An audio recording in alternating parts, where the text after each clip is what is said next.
welcome back to another episode of the Ari and Sighh Show. We've been MIA, and this episode is on par because we've been fucking adulting. So if you don't know by now and you're a new listener, my name is Ari. And I'm Sighh. We're forever friends, and this is the shit we care about.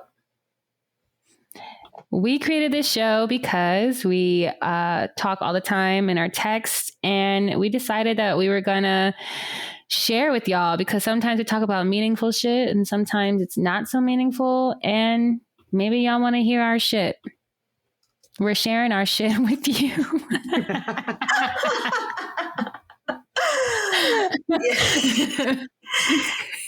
Goofy. Oh, Lord. So, yeah, if you hear some shit you agree with or, you want to stay connected, we're always sharing different topics and raising awareness around different projects and experiences as well. So if you want to hang around, stay connected and make some change with us, be sure you're following us on social media, Facebook, Instagram, and Twitter. Yes, sir.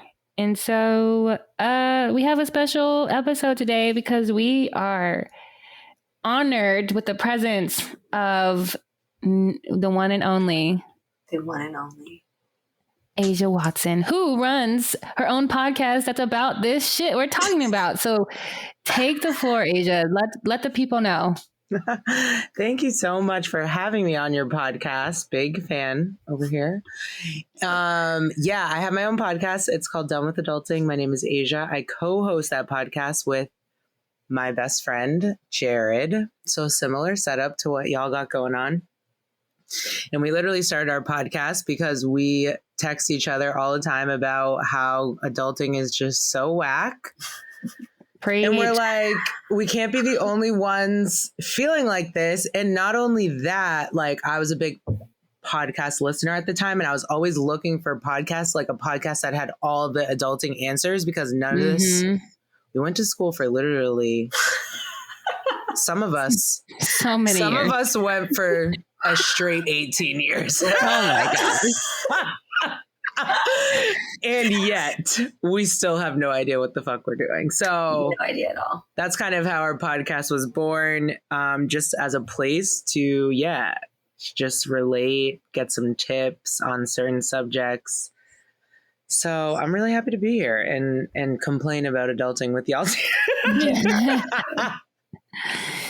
Oh, do we have so much to complain about? Right. So much.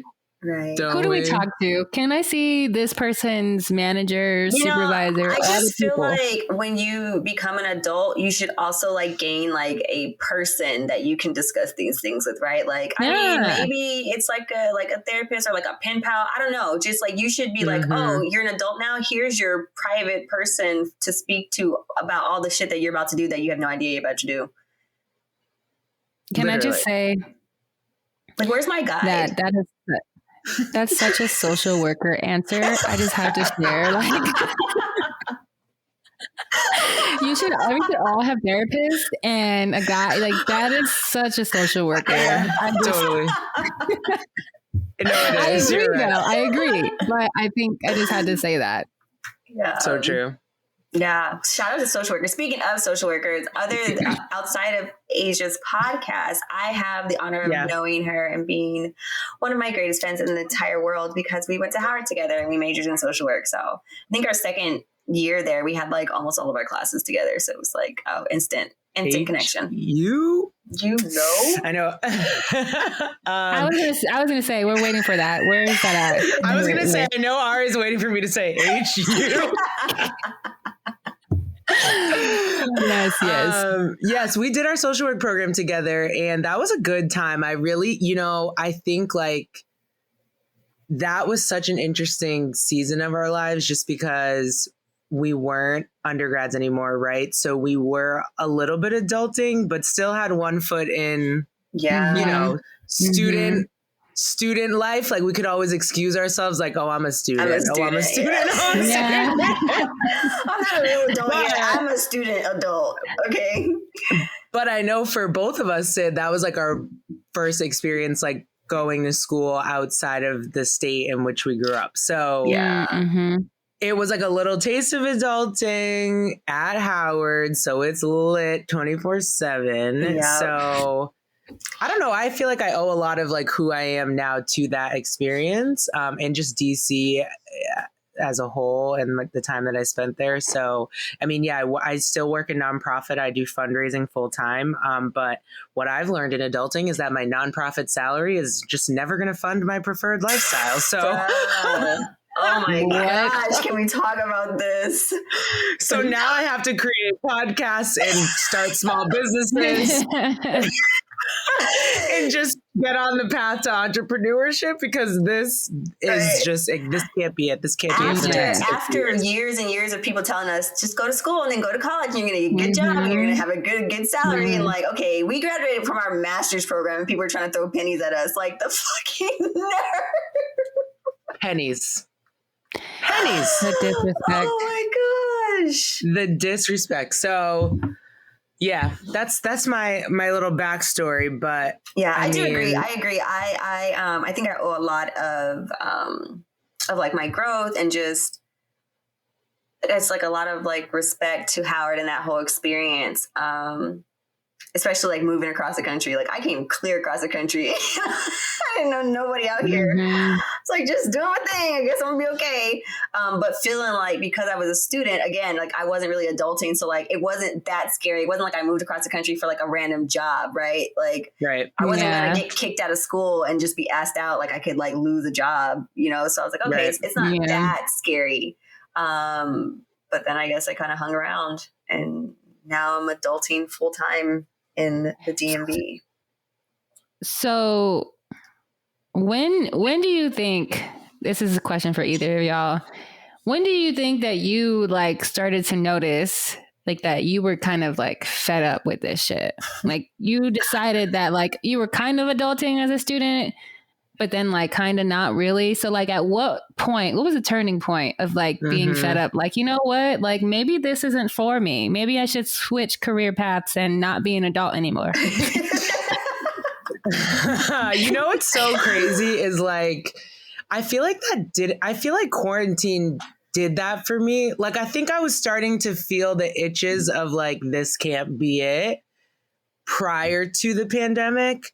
But the pandemic really forced me to like sit with just like everything and my choices and what was coming next. And the job, I have a different job now than I had when I started the pandemic. So, you know, working from home in that other job, which was not really it was kind of a toxic environment. Like that was when I really started to be like, okay, like the things I'm experiencing at this job, right, that I believe to be toxic, I don't necessarily think they're going to go away with a new job. Like certainly my new job is new, so it's not toxic yet. It's less toxic, but it's still nonprofit. Like at the end of the day, specifically a nonprofit, but corporate the same, like corporate jobs are the same. I feel like, you get to a level of like, am I annoyed at this boss because of who this boss is? Or do I just don't want a boss. Like I just am like, or is it the concept of having a boss that's annoying me? Like, what is it? And so for me, it was really this past year that kind of had me being like really solidified in my thoughts of like, I know this isn't it for me. Like, I know I can't do this for the next 35 years. So making the decision to start on the journey of something else. And that is where I feel like people get kind of tripped up, because that's also scary in its own right. Like starting an entrepreneurial journey or whatever it is that, you know, you feel like is your passion. It's a long-term journey, just like the jobs we have now, you know, are way different jobs than we had when we were 21. It's like, it's hard to see the end goal or the big picture. And I feel like that's where people get like tripped up in terms of just like, you know, remaining comfortable with the complacency of going to your 9 to 5. So, I mean, and I think like entrepreneurial life isn't for everyone. So if the 9 to 5 life is for you and that fulfills you, then that's great. But it's just not for me. It's just not for me, Lord. I feel that. I feel like, again, heavy, that comes with especially being like social work and nonprofit, when it's like you're doing something and like you love this shit. Like I'm doing this because I love this, but like no one is going to pay me how much I love this, and that fucking sucks. Right. Because also they're Sucks. also not even paying me to be able to live comfortably and come back and continue to love this in a healthy way. So like it's almost like an abusive relationship. It's like I love this so much. I love this so much, and I know I'm not getting treated right, but I'm gonna stay here anyway. Mm-hmm. I think for me, my turning point into like, oh wow, this is like adulthood and this shit fucking sucks, was after going back to work after maternity leave. Like, bruh, everything's different. Like, I need to pump. I have a, you know what I'm saying? Like, and I can't pump freely because I have meetings and I have this and I have that, and I can't just, so now I'm like tuggling with like, am I being a good mom or like, am I being a good employee, and like my kid is getting sick. She's at daycare. So like, you can't control what other people are doing. Like somebody has bed bugs and like now my boss is like, why are you taking so many days off? Because my kid is sick. Like, let's be logical here. Who the fuck else is going to take, you know what I'm saying? So like navigating that, and then like the hours, like I'm doing all of this again, trying to love something, pouring love into this company or this organization. And then I get paid not too well, right? And then I also don't get to spend time with my daughter. Yeah. So y'all are taking so much from me. You're taking extra of my expertise. Mm-hmm. You're taking extra of my time. You're taking, You're taking extra of my love. Like you're taking extra of my energy, and you're not giving it back. So with the whole, like, how do you pour into, like, y'all are just, I can't even keep up with my cup because you're taking at like such a higher rate.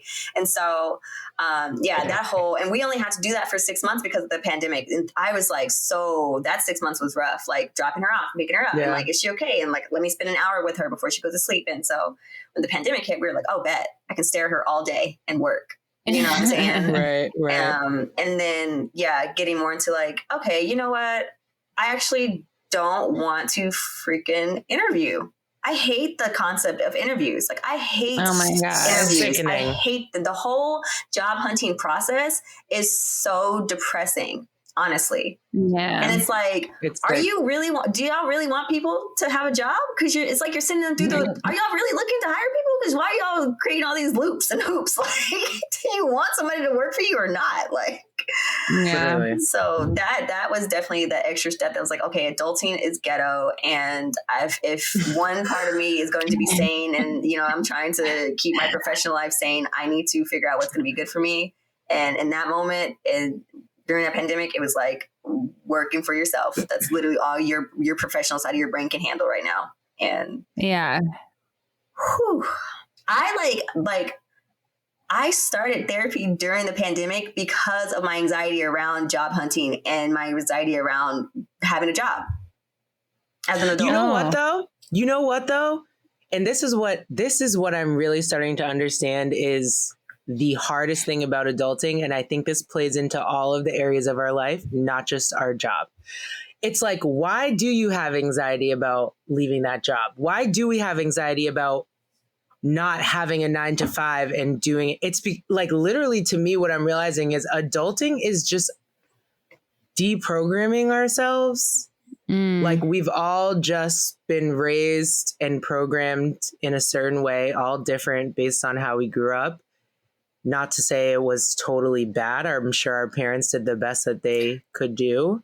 Right. However, like that entire childhood experience informs how we make decisions as adults. And what I'm discovering is like adulthood for me is just like so much enlightenment to like, this is what I was taught, but I don't really agree with this anymore. Do you know what I mean? And like being okay with that and like being okay with that. Like, I just feel like that's so hard for people sometimes to be like, but no, this is what I was told. This is what my parents taught me. Like, and it's in our head. It's not like we're saying our parents taught me this. It's just our ways, like the ways that we're set. And it's not just our parents, it's society too. Right. But like that whole phenomenon of like having anxiety about job searching or leaving a job because you're unhappy. It's like our parents' generation would be like, oh, you left that good job with good benefits. Like, right.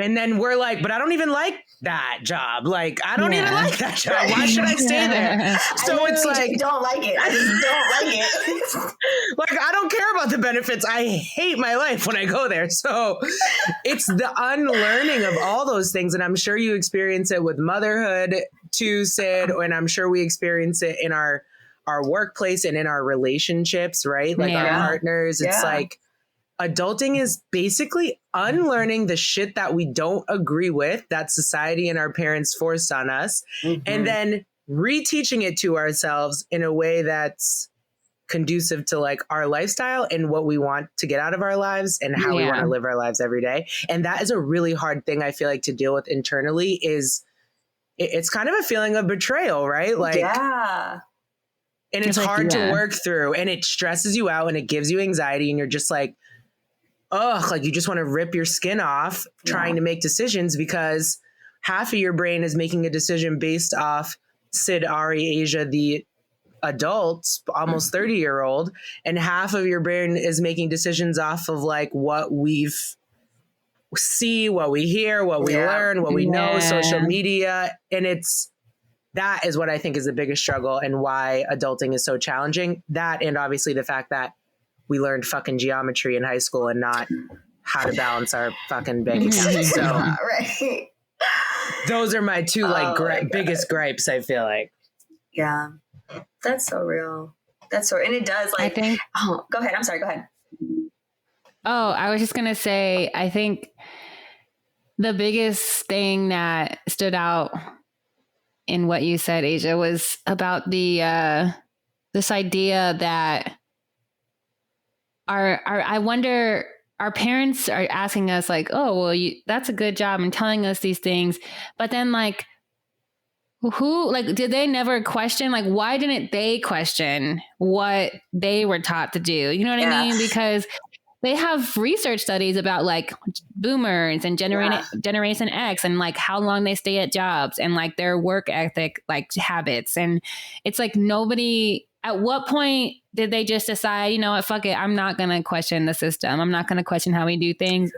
Or do we have like, or it's like the opposite, these complete radicals who stood out in society and they didn't give a fuck. I feel like at some point our parents and like boomers and whoever else think that like they made the decision, you know what, it's not worth, like, it's not worth it. And it's like, okay, so if it's not worth it, did you decide just to not teach us it? Or like, it's just so ingrained in you that like, you don't even realize it. So that's so funny that you mentioned that too, because Mo was having a conversation with his mom this morning, and they were talking about like jobs and like leaving jobs and like things like that. And she was saying like, you know, she was saying, being honest, like for her, in her generation, it might be hard for them to hear things like that because they watched their parents be able to not even get jobs. She was like, you know, when I was growing up, it was hard for people to be bus drivers and mailmen and like regular ass, like, you know, like quote unquote regular jobs that we think are like super easy to get. Right. Like,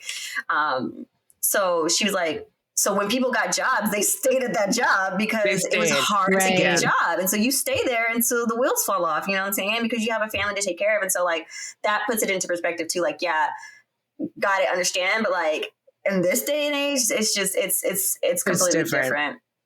And I think too, I think like the Black experience is specific to that too, right? Like our parents, when they were coming out of college in the 80s, you know, they really were just out here trying to get a job. Like the reality of them starting a business as, you know, a Black individual, was it impossible for them? No, but definitely a lot harder than it is now. And, you know, there's also this idea of like representation, like who they see. Like we see Black entrepreneurs now, right? Like we know it's possible. We know it's a thing. Like, who were they seeing that wasn't necessarily like an actor or like, you know what I mean? And I think that's a huge part of it. And just coming out of like I know for my mom and her experience, like, and she's in this boat where she has literally she works in corporate America. She works at State Street Bank,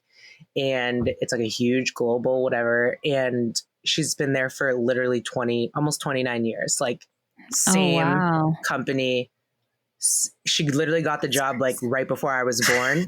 And she has stayed at that job for all these years. And now in her late 50s is because I'm always talking about fuck the patriarchy, starting my own shit.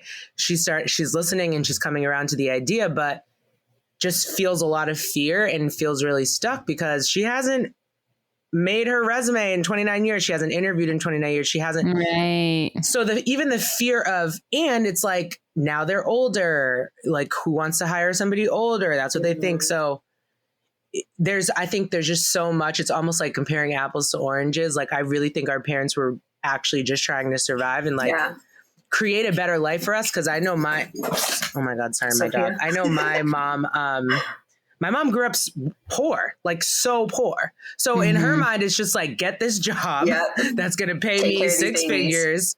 And I've done it. I've done better than my parents. Right. Yep. And now we're like, okay, we got to do better than our parents. Like we don't want to be 65 retiring. We want to be retiring in our 30s so that we can live our lives with our children while they're young. Do you know what I mean? And so it's just like they were trying to do better than their parents, which they did. And that they did that with what they had available to them at the time and what was accessible to them, especially as Black Americans. I can't really speak for the white people, but so I don't know what they were doing. So I think so. Oh, go ahead, Sid. I was gonna say, I think that's a good point, right? Like, okay, there's a lot of bullshit when it comes to adulting. We know that. But when we talk about in respects to just like professional opportunities, it is cool to recognize that like there are some perks, like the differences between like how our parents experience like going into the workforce, right? Like we come out of college, like, or grad school, like, I'm not taking that. Like they didn't have, like you said, they were trying to get a job. They couldn't go in and negotiate. Who are you negotiating with? Okay, so like the fact that we have like benefits packages and like, you know, options and choices, like we can like be like, you know what, I'm gonna not answer this person that's offering me this job because I'm gonna interview somewhere else tomorrow and then I'll make my decision. Like those are some cool perks to this thing. Like we can play that game that way. I'll say that. And now everyone's trying to hire Black people after last year. They're like, can we get the Black people up in here? Like, I feel like it's never been easier, but people are really trying to specifically hire Black people. Like, and I know this because my organization has literally interviewed people and not hired them because they are specifically looking to staff diversity. Yeah. So it's just a different time. But I think that is the whole point I'm trying to say with like, they were just teaching us what they knew and trying to be better. And the times are different. The tides have changed. Things are different. Like the opportunities are different. And it would almost be a disservice to us not to try to do that thing better. Like to stay in the same cycle, I feel like would be a disservice right to our generations to come and building our generational wealth. So it's just people are afraid to step out of their comfort zone, understandably, but all the good things happen out there, literally. Yeah, out in the wild. So just because I didn't really catch it, are you both saying that your least favorite task as an adult is trying to find a job, like the job search, or do you have something that's more like everyday kind of thing? Oh, on the everyday level? On the everyday level? Sid got mad. I'm so fucking tired of cleaning my goddamn kitchen. Like if I have to clean the kitchen one motherfucking time, I don't know who the fuck is in here making all these messes with these dishes. I just text Ariana the other day, like, how many plates you got in your house? Because I'm about to get rid of some plates. Because if I have less plates, I have less plates to put in the dishwasher. You feel what I'm trying to get? I'm trying to have like just one set. We can only fill the dishwasher once. You know what I'm saying? Oh, like, we don't need all these plates. That is hilarious. I can't stand that shit. I think that's so real. That is so real. No, I think on a day-to-day level for me lately in this season, like it kind of changes, but in this season, it really is like being at work. And it's only because I have so many side hustle endeavors going on. Yeah. That I am more passionate about at this point. And thank God I got the new job, because my passion and my spark for the social work side of my brain has been rebirthed. Yay. So it's not as bad. Yeah. But truly on a day to day, like all I do is think about what my days would look like and what my life would look like if I did not have to report to any fucking buddy. Like that, I think, is and paying bills. Yeah. Paying bills is trash. Those are top 2 right there. Top 2. What about you? My least favorite adult task to do. Ugh, laundry. Also laundry. I hate laundry. Oh God, the list just goes on and on. I swear. I would say, and it's not that I'm bad at it. I'm gonna put that out there. Okay. But I hate money management. Yes, like, I hate having to keep track of like, this is what I'm going to spend. And like, I'm going to plan for this and I just like, can it just be all like free? I like to spend money and it's like, okay, I don't want to I can't buy, damn it. I can't fucking buy this right now because I have to pay this dumbass bill and like, you know, all that, just like managing like, and then due dates and it just annoys me so much because I just want to be out here living like, you know, see, I got $1 million sugar daddy. That guide, that therapist person I was talking about, they would be also our accountant. You know what I'm saying? Like they would help us manage this money that we now have to spend in like 10,000 different places. See, we really need one. That's true. Because we do need one. Money management. Second to that, most recently is fucking moving, bro. I did not realize how much. I mean, no, I've always known I hated moving, but like this last time in the summer in Arizona, that's wild. You wow for that. That's crazy. No. And then on top of that, this is like cherry on top. We fucking forgot that the electricity was going to transfer. So like halfway through our move, our power shut off at our old apartment. No. And I'm like, we were out moving all the big stuff and we came back, our fridge was like shut off. So I was like, shit, we got to get all this food over. And it was just, then our apartment wasn't even as clean as it should have been. Like it was moving ready, but it wasn't like eat off the ground moving ready. You know, I kind of walk in and roll around on the ground type shit. And we couldn't do that. So I had to clean. It was just so much to do as far as moving. And I like literally, this is the first time in a very long time that I had to move things that wasn't just clothes. So then so moving is definitely up there on my list right now because it's stupid. And I know I could have paid people, but then, you know, that goes back to the money management thing. I don't want to have to pay people. Y'all should just do this shit for free. More expensive. Can we barter? I'll trade a couple, you know? I am trying to go back to this bartering system. You know, that's something that I could really get down with, honestly. The bartering system. Me too. Like, what can I make you? I'm an artist. I can make you a little something, you know, hang on your wall. I would love that. You know what though? I want to acknowledge this because I feel like other people feel the same way, right? Like in terms of bills and money management and just feeling like we never have enough money. And like, I just want to say, like, we were just talking about this on one of our episodes. Our generation is poor. Like, it's not just you. It's not just me. It's not just you. Yes. Like, our whole shit is poor. And our whole shit is a lot poorer than the boomers were at our age. And that has to do with a lot of fucking things that have nothing to do with us and all to do with policy and bullshit and dumbass taxes. My sister, presidents.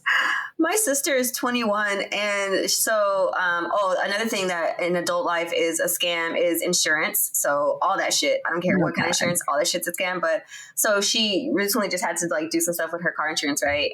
And so she was just talking about like how much it's a scam, and then also on top of this stuff having to do with her car insurance, her rent just like went up $500 randomly. They're like, no, I'm Oh, hell no. Everybody in the complex, your rent just went up $500. She's like, am I doing this wrong? Like, adult thing? Like, am I just doing it wrong? Like, what am I doing? Like, what am I doing wrong? Like, and I was like, it's not you. It's not you. No. I promise it's we not. are truly the article I was reading the other day was saying like our parents' wealth at our age as a generation, we hold about 3% of how much they had at our age in this time.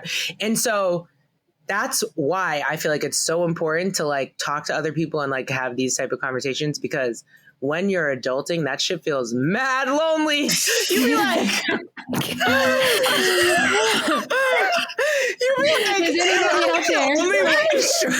why am I the only one out there poor? What are y'all doing that's different? Is my credit card still, I paid it down, it's back, I paid it down. Like, am I the only one that struggles with this? Like, am I shit at managing money? Right. Like, no, I just want to know who has the secrets. Like, I mean, and of course, like, it gets worse, right? Because we also have social media. So then it's like, at the end of our long day of being at jobs that we maybe don't like or doing something, it's like sitting down to scroll. And it's like, oh, all the other almost 30 niggas are on vacations and like, buying multiple houses. I'm like, where did y'all go? When did y'all learn this? Was there an assembly? Like, when the fuck was I supposed to learn about this shit? Because no one told me. I am struggling. No, literally. And the other thing my mom sent me an article about was that I thought I was, because I used to live with my parents. I live with my mother right now. Like, the most embarrassing part of my adulthood at this current time. And she said, I complain about it on a daily basis. And she sends me an article that's like 52% of millennials are currently living with their parents. Right. Like, our entire generation is poor. We are struggling. And like I said, it has to do with a bunch of fucking leg ups that the boomers got when Reagan was in whatever. And then we've dealt with 2 recessions. We've done, I mean, first of all, the poorest. The fact like, you know, like the FICO credit score and all that is like only like a couple of years older than us. That right there. Okay. And then we go to college, go to school. It's going to be great because you're going to get this big salary. Okay. Take out the loans if you need to. So now we start real adulthood in so much fucking debt. And everyone's like, what's your credit look like? What's your credit look like? I don't know. Cause I've been in fucking school this entire time just racking up fucking debt. So what are you talking about? Yeah.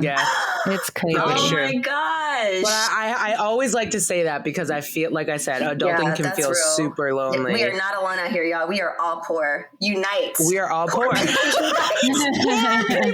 unite. We should start a club. The Poor Millennials Club. I'm going to start another podcast, the Poor Millennial Podcast. We're going to talk about couponing and budget. Oh my God. Like, oh my gosh.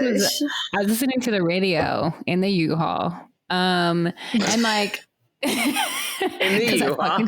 That I drove myself. Yes. And it was really funny because like I haven't listened to the radio in I don't know how long. And one of the things that the guy, the host said, he was like, don't be out here like, you know, don't be trying to be out here spending money like these rappers, you know. Even Rick Ross said it himself. He flies Coach, or no, he flies Coach. That's the regular people class, right? Mm-hmm. I was like, oh shit, look at Rick Ross out here, Wingstop guy flying in Coach. And I'm like, that's real, I guess. You know, I don't idolize these rappers and singers' belongings anyways, but I thought I would share that because, you know, you don't gotta fly first class, business class to be out here up with the people who ain't even sweat. I'm going to keep saying this almost every fucking podcast episode. I feel like it comes to mind. Nobody is sweating you. The only people that are sweating you are your Is motherfucking yourself. haters. And we Yeah. ain't even like, you ain't gonna entertain these people? Amen. Okay. Right. Tangent aside. I wanted to ask our next little question here is, what is one of the greatest lessons you've learned in adulthood? Oh, Lord. I think what I'm really trying to come to peace with and what I've learned is like adulthood is such a journey, and like seasons of our adulthood like is such a real thing. Mm-hmm. And sometimes we forget, like, you're in the thick of it, like your sink is filled with fucking plates and you had to pack up your apartment, like whatever this dishes. Yeah. I'm just saying, like, sometimes you're in the thick of it, right? And you're just like, fuck, like, is this like, but we have to reflect, like, that's the only thing that keeps me motivated to, like, okay, I am doing this. It doesn't feel like I'm doing it well, but I'm doing it, and I'm surviving. And Sid's raising a child, like, we're doing it. And who we are now versus who we were when we were 23 is like, wow. Like, and that's what I feel like is my biggest lesson to remember is like, it often feels like I'm not doing shit correctly and I haven't gone anywhere or changed my life at all. And I just sneezed and 10 years went by. But like the reality of it is, like, I'm definitely making more money now than I was 5 years ago. I'm definitely in a different place now than I was 5 years ago. And we have to give ourselves credit for that and give yourself grace for just being on the journey, because it's crazy to think about, like, the quote I always love to say and like always love to remind other people is like, the best times of our lives like probably haven't even happened yet. I like that. Yep. Also, on the flip side, the worst times of our lives probably haven't happened yet. And so to just understand that and be in that and understand, like, I'm exactly where I'm supposed to be is just the biggest lesson that I have to remind myself of, because like you said, social media, people around you, whatever's going on makes you feel like you're supposed to be somewhere that maybe you're not. Like, you're supposed to be where you are. Absolutely. Even on the days it doesn't feel like it. So I think that's my like biggest, easier said than done, right? Like it's a journey, but that's the thing I try to remind myself of the most, I feel like. That's real. I think that you said something about giving yourself credit, and it's kind of related, but not, I love me some tangents. But I was thinking, that made me think of something earlier, or that happened like, I think last week or something. My supervisor will ask me like these random questions. Like, she's going through this training and she's trying all this shit, right, to get to know me. No shade intended, but she was asking me about like recognition and what kind of recognition like do I respond to, or some shit like that. I can't remember exactly. And I was just like so dumbfounded, like in like a response, because I literally have just been doing life. And like I told her, like, when you tell me like great job on doing things, I just feel like I'm doing my job. Yeah. Like I don't feel like, not saying that I don't appreciate it, but at the same time, I'm just like, oh yeah, great. Like just doing what I do. If somebody tells me I'm doing something great, it's like, I didn't think it was that what good. though? That makes me think of, I love that you brought up this tangent, because that makes me think of this. Oh man, what was I watching? It was something on Instagram. Probably everything I watch is on Instagram. But everyone's been talking about Sha'Carri Richardson and the Olympics. Yeah. And how she has this amazing big personality and she's confident and da-da-da. And people are really hating on her for being confident. And the thing I was watching on Instagram was basically similar to what we were talking about, of like our parents, like financially doing what they had to do. And that like got passed down to us. I think that applies to like our personalities and our recognition, right? Like I think our parents were taught to like shrink yourself, just get in the room, right? Especially as Black people, like just be in the room. When you get there, don't say no shit that's gonna be controversial. Don't say no shit that's gonna like, and don't boast about yourself. Like you just have to go in there and work and do your fucking job. And that's what you have to do, especially as a Black person. Yeah. And I think that got passed down to us in a sense that we just don't like, it's hard for us to accept compliments or accept recognition or even just be like, I'm that bitch. Like I am. Do you know what I mean? And that's what Sha'Carri Richardson does so well. And people hate on her for it because they're like, oh, she's cocky. She's this, she's this. No, like when Michael Phelps was saying he was the best of the best, no one called him cocky. He was just Michael Phelps. Like you're just saying that because she's Black and she has orange hair and long nails. Like, stop. Like, you know what I mean? And for us as Black people, because the people hating on her are also Black people, it's like, no, like we have to truly like hype the fuck out of ourselves. Yeah. Because the reality of it is like literally no one else, but we weren't necessarily taught that. Not our parents' fault, but we just weren't. I wasn't. And so it's like, give our, like, we have to like, I think that you had mentioned getting out your comfort zone. Like, I think it's just not in our comfort zone, right? Like, and like, I told her, like, I was talking to her and my director, I was like, you know what? I'm gonna keep doing this, you know, you know what? I'm doing a good job, you know, like just, and it's like, I feel like some of it is that, like, I don't want people to think I'm cocky and and whatever. And it's like, I don't, like, fuck that. I could be cocky, and that's not my problem if you think that. You know what I mean? That's projection. Yeah. If I'm being confident and you're uncomfortable, that's a you problem. That's not a me problem. Right. And we've been raised to get in the room and do well and sit there and whatever and not take up space. But like we need to take up space. And that's the only way for us to know if the space is for us and welcoming for us is to take up the space. If we take up the space and there's haters, it's like, well, this ain't my space. Like, let me go find a new space where I can really be my true self and be confident, you know? And that's like another piece of adulting that I feel like we don't always talk about is like giving yourself the credit and the grace and hyping yourself up to be like, yeah, I have credit card debt, but I had way more student loan debt 7 years ago. Like I've been paying this little $100 a month, but this is where it's got me. You know what I mean? Yeah. And being proud of that and not always, you know, bringing ourselves down for what we haven't accomplished, but like recognizing what we have. That's real. What's your greatest lesson, Ariana? What would you say was the greatest lesson so far in adulthood that you've learned? One of the biggest things that I feel like kind of speaks to what Asia was saying about how like the best times of our lives hasn't happened yet, and maybe not even the worst times. And I feel like that in mind, I have had to continuously tell myself that it's not a race.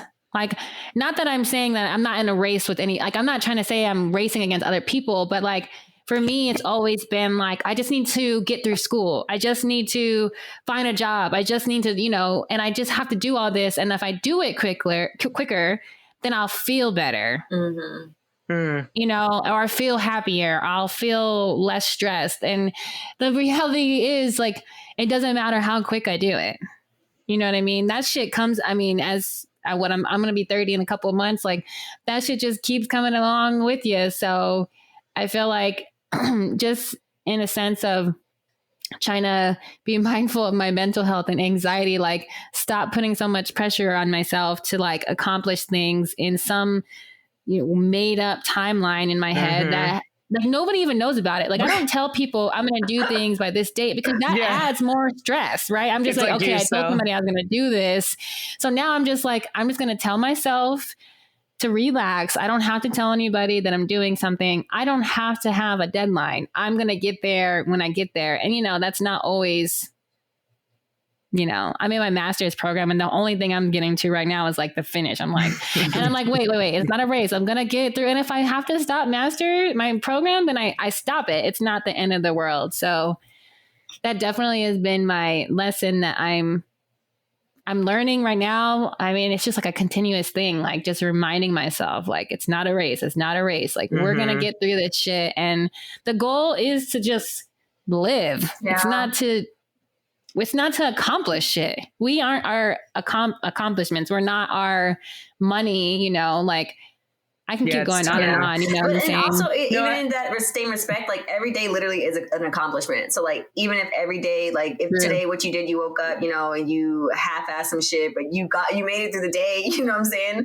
I think what you were saying definitely makes me think about like the quote that says like, like make every day your favorite, or like don't like stop waiting for something to happen to give yourself permission to be happy, right? Like stop waiting until you get that job until you like exhale and you're like, oh, okay, finally I can be happy. Like find something or try to find something in your everyday life that like makes you feel that good, right? So that we can like appreciate everything in every day and not have to like have that anxiety around these quote unquote big accomplishments.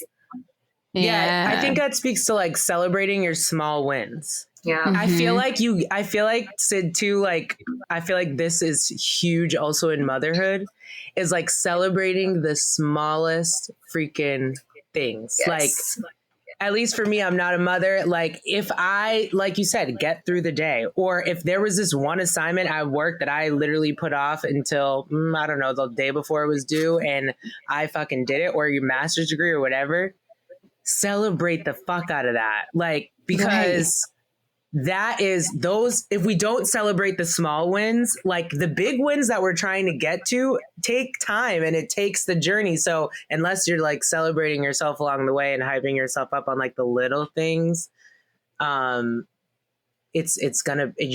only hurting yourself. And I think what we're all trying to accomplish, honestly, is time freedom. Like we're all trying to make more money so that we can do whatever we want with our time. Like spending time with the people that we want to spend time with is the wealth that I'm going for. Absolutely. I know that I have to have a certain amount of money to do that, but I'm kind of trying to practice this mindset of like, obviously manifestation, but like money is of abundance. There is so much money in this fucking world. Like it's going to go out my wallet and it's going to come back.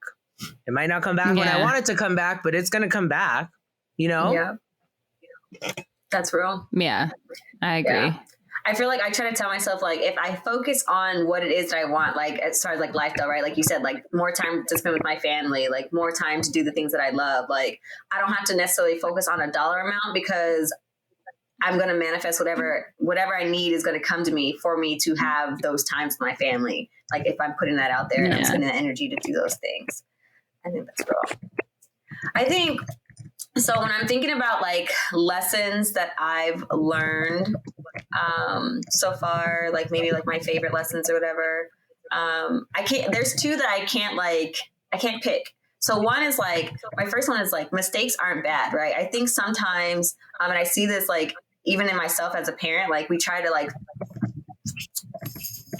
keep our kids from making mistakes, right? And that's not really our job. Like mistakes aren't bad, right? Like if Amina is carrying her water because now she's in the mode of like wanting to have cups that don't have lids on them. So if she's carrying it, she spills the water, like I can't like tell her like, now you can never hold a cup again because you made that mistake. Like that's fine, but here's the correct way to do that, right? And so I think like sometimes maybe even from childhood, we're kind of conditioned to like try to avoid to make mistakes. And I think rather we should just use mistakes to learn from them, right? Like, oh, okay, that didn't go this way that I thought it did, or oh, that didn't go maybe as great as it could have. How can I make it different next time, right? And like not to like shit on myself and be like, damn, like I just spilled that water all over the floor. Like, why didn't I hold that cup right? Next time I'm going to try to hold the cup more secure, so I don't spill the water. And then the other lesson I think I know that I'm learning in adulthood, in respect to like all types of relationships, are that like people are like forever changing. Like all of us adults are all also going through our own shit. Like we're unlearning things from our childhood. Like we're reparenting ourselves. Like we're learning about what we like. And all those things are also ever changing. So like just giving my space to be that person, you know, and giving the space to the people around me to be those ever changing people too. And just like understanding that that's a beauty in it. Like we're always changing, and that's so dope. So I think those are my people always say like, oh, people don't change. People don't change. All people do is change. Right. Like, literally. All people fucking do is change, and it's not a bad thing. And the only people who really aren't changing are trying to be stuck, or like not trying, but just like so deeply, you know, struggling with who they are that, you know, I just think like people are changing all the time. I never understood that quote because, yeah, I don't know. I also think changing. Sid, another thing that when you were talking, what I thought of, I recently went to like on a arboretum tour of like the flowers and stuff. Yeah. I never knew how to say that word. Me neither until I went. I was like, arboretum? Okay. Adulting. So anyways, the craziest thing that they said, and now I'm like always trying to be philosophical in like my regular life settings, like looking for signs and stuff. But this woman had like, the woman who started it, it was just her passion to fucking plant plants and go get plants and bring them back and da-da-da. And she had like 75 acres of land and only a certain portion of it was public and you know, whatever. So the whole thing. And she literally dedicated her entire life to this shit. Like this was her passion.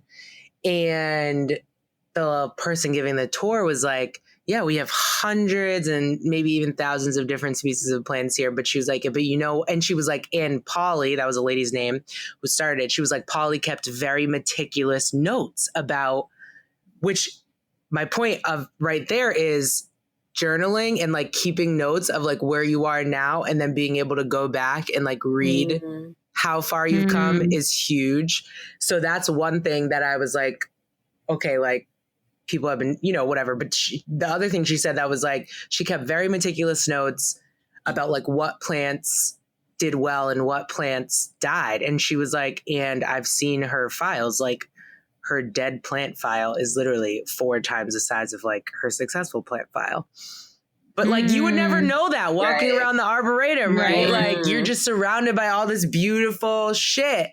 And she's like, oh no, she's got drawers and drawers and drawers of files and files of plants that just died before she found the ones that worked. And I'm like, that's life. Like that's literally life. And you said, Sid, like we are so hard on ourselves and like mistakes when mistakes are really lessons. And it's so true. Like it's necessary. They're not just lessons. Like failures are literally necessary. It's like every time we fail at something, we should be like, yes, check. Like just by probability alone, like I'm due for a win. Like I've now failed 10 times. That's real as fuck. Yes. And just I did learn about probability in high school and nothing else. Like probability says I'm due for a win. Like it's been 10 fails in a row. Like I'm right there. You know what I mean? Yeah. And it's just remembering that in the 10th loss or the 11th loss or however many losses you feel like have been happening recently. It's like you could be right there. You could be mining for those diamonds and you quit like right before you're about to break through, you know? Yeah. It's beautiful. All right. I have one more question. I know like we're getting closer to time, but this is, I wanted to add this question because we're talking about like our least favorite adulting things and like adulting is hard, but we also like shared, like there are some perks to it. Right. And they're like, now that we're adults and we, you know, we hate money management, but we have money and no one can really tell us realistically what to do with it. So I want to know, like, what is your one, if you have one, I think we all have one, but what is like your one bougie adult thing that you do in your life, right? Like, what is the one thing you have? And I'll go first because I'm extremely proud. Because someone mentioned earlier, like they hate laundry. I don't do that shit. We send our laundry out. That's our one bougie thing that we're like, we budget for. That's so smart though. Yeah. They come back folded and sorted and we just put them away. Let me tell you, when I came and visited you and she texted me, she was like, hey, somebody's coming and getting the laundry. And I'm like, okay. I was so confused. I'm like, you mean to like take it? I didn't ask her, but I'm like, to take it and do it? I was kind of confused, and then they came and I was there and I was like, oh, okay, I'm just opening the door for this random stranger I've never seen before. I hope they get their clothes back. It's so smart, but I had literally never thought about doing that. Yeah. No, me neither. How much does that run you a month? We probably send it out once a month. But we have so many, like we have these big blue bags. So like we send like 4 of those. And depending if there's more, because they do it by weight. So depending if there's more blankets on that round or not, we spend around like $130, $150. That's it? That's worth it. Yeah. Comes back folded, like smelling good, everything. For a month's work? Yeah. And that is worth it. They literally pick it up at our front door and drop it off like the next day, basically. Yeah. It saves me so much time. It's my favorite. That's like a great adulting hack is like outsourcing shit you don't want to do. Like until we have the time freedom that we want, outsourcing the shit that's going to free up your time. I literally can't figure out, like, if we did not send our laundry out, I don't know how it would get done. Because who's doing this? Who's doing it and folding it?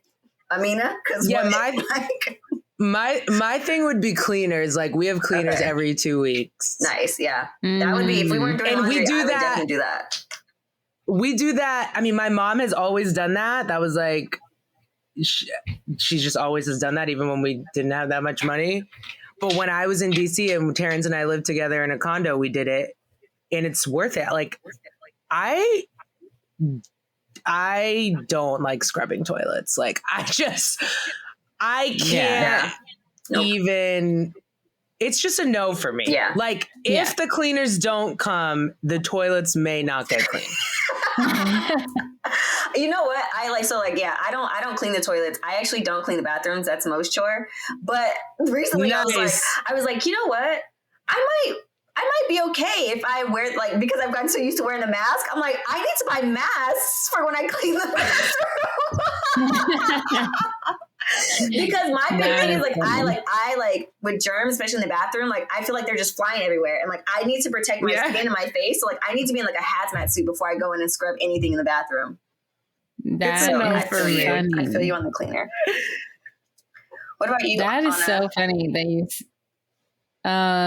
Do you have a bougie adult thing that you? I just have to say,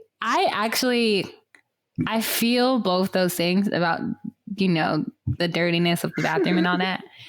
But nobody in my house currently will clean it the way that I want it to be. So I have to clean it. And what I do is when it comes to the toilet, I just spray it with a bunch of shit so I don't see anything. And then like go in and that shit like, yeah. But anyways, honestly, a bougie adulting thing. Let's think back to my bills. What do I have? Literally. Oh, I mean, I guess it's not really bougie. What? I mean, it was more so a necessity because like we don't play that shit. So in my last apartment, there was roaches. Yeah. And they weren't like inside. These motherfuckers were like saying, what's up? Like, hey, what's up? I just grabbed a beer from the fridge. Is that cool? They were big ass fucking roaches. And like, I won't even kill them because I don't like the sound. It's just, so I called and had them, like they come and spray every 2 months. And if I see one, they come and spray again, you know. It's not, I give them a rundown. I tell them like I saw them. They look like this. You know, I would have taken a picture, but like I don't want a picture of that in my phone. So like we get real deep into these conversations about, and I've learned so much about roaches. It's fucking disgusting. They eat dog hair. They eat dust. They eat fucking like everything basically. They're attracted to moisture. So if you have moisture around your house and you're experiencing roaches, it's probably because of the moisture and not anything to do with what's in your house.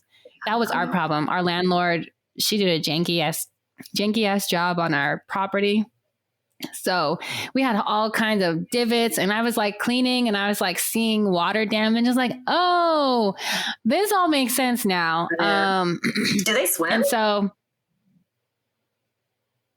I don't know. Great question. They live in Right. sewers sometimes, so I can't imagine that they wouldn't be able to swim. Right. But That's scary. it was so interesting. I'm getting all into this because it's like they gross me out. But I'll share this one last thing. So right before we moved, like last week, we're due for a spray. Mhm. And I told him like we're moving, so come to the new house. But we saw a couple live ones, and I was like, you need to get them, whatever.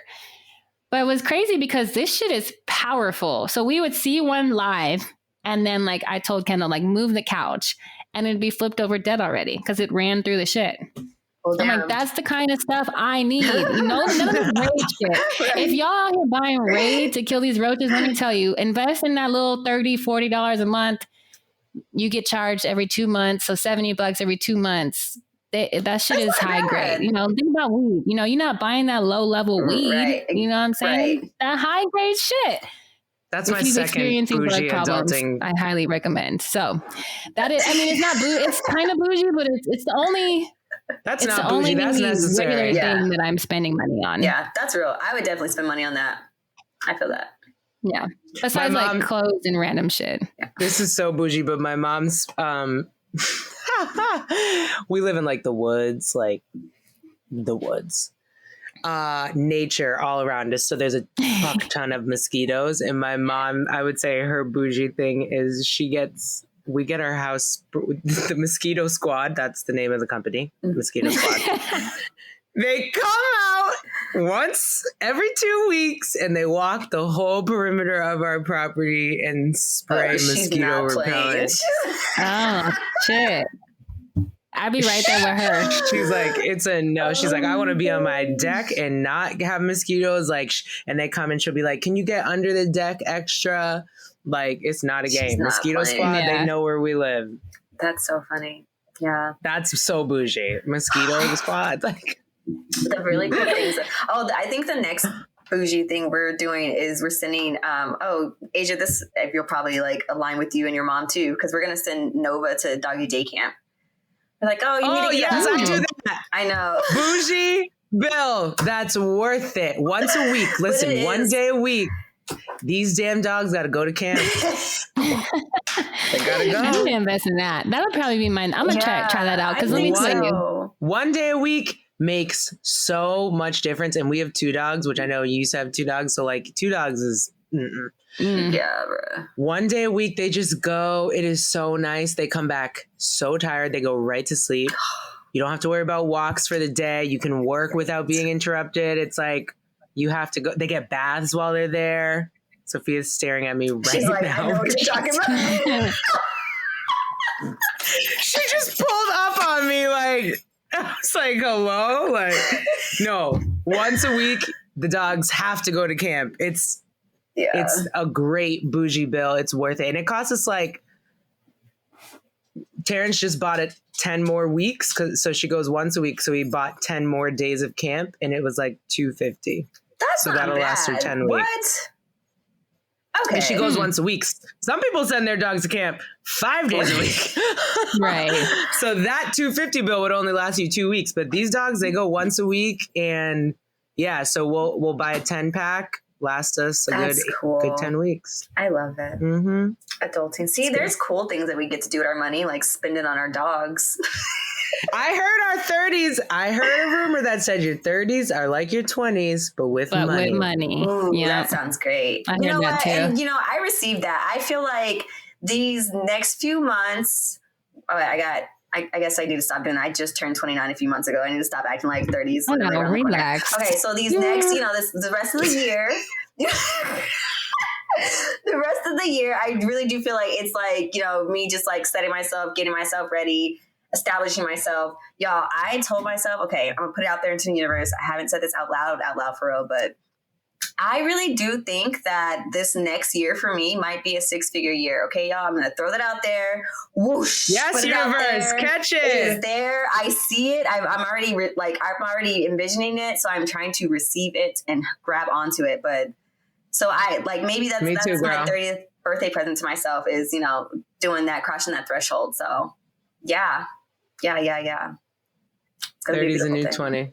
30's a new 20. I'll be 30 in a couple months. 3 months. Yeah. You got it, girl. I mean, hey, as much as I hate adulting, like, it's kind of dope. Like, I'm not really afraid of turning 30. Like, I don't really want to be 21 again. I like, really don't. Nah. You know, Nah. It's like, I wouldn't do it again. Like, I did it. It was great. It was fun. I did it in DC. It was amazing. Right. Like, it's just not, I feel like just seasonally and who I am as a person, like, I'm ready to be like, you know, older, find one. Yeah. I think it's cool. Yeah. I definitely think I'm looking forward did to what it. I needed to do in my 20s. I think we did what we Yeah, needed to I do. did that. I do. Bet. We don't need to recreate that. We're strictly day parties now. Start the drinking at Oh my God. 1 p.m., please. Okay. I need to be in 1 bed to 7 with Netflix by 9:30 p.m. I don't give a shit what day it is, okay?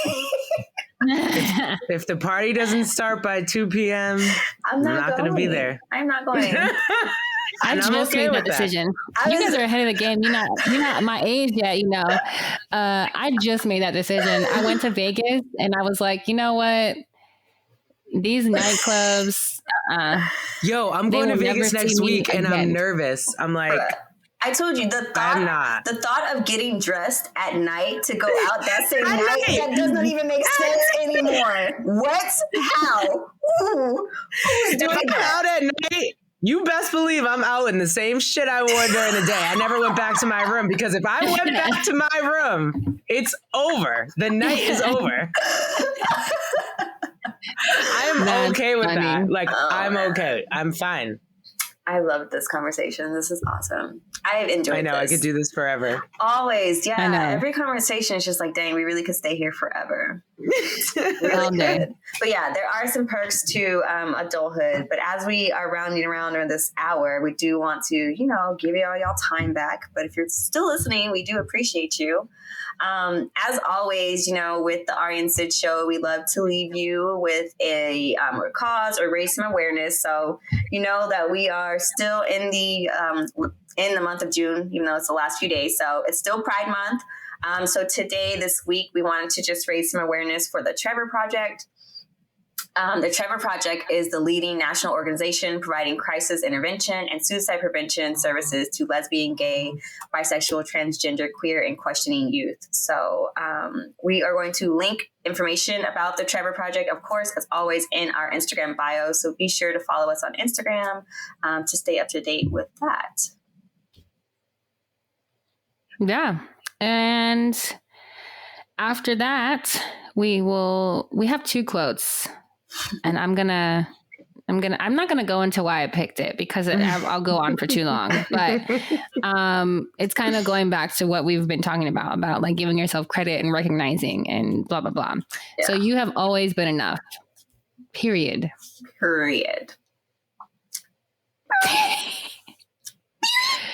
Okay. Like Jabria. Right.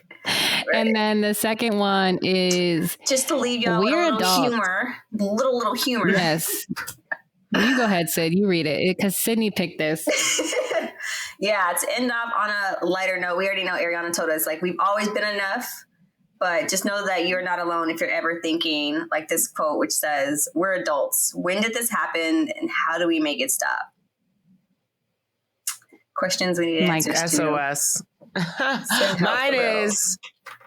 My quote is, the best times of your life hasn't happened yet.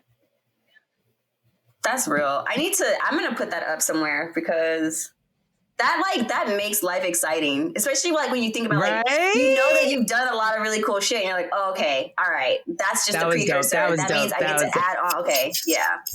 Thank you for that. I love that.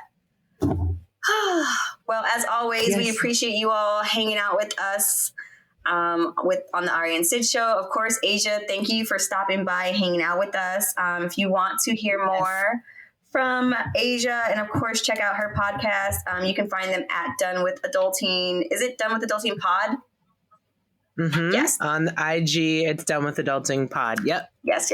And you can find the Done With Adulting podcast, of course, where you listen to your favorite podcasts. Thank you so much for having me. This was a good time. Absolutely. Thanks for coming. You guys should come back. You guys should come to Done With Adulting There's a few episodes I got to do solo because Jared's having a baby. Yay.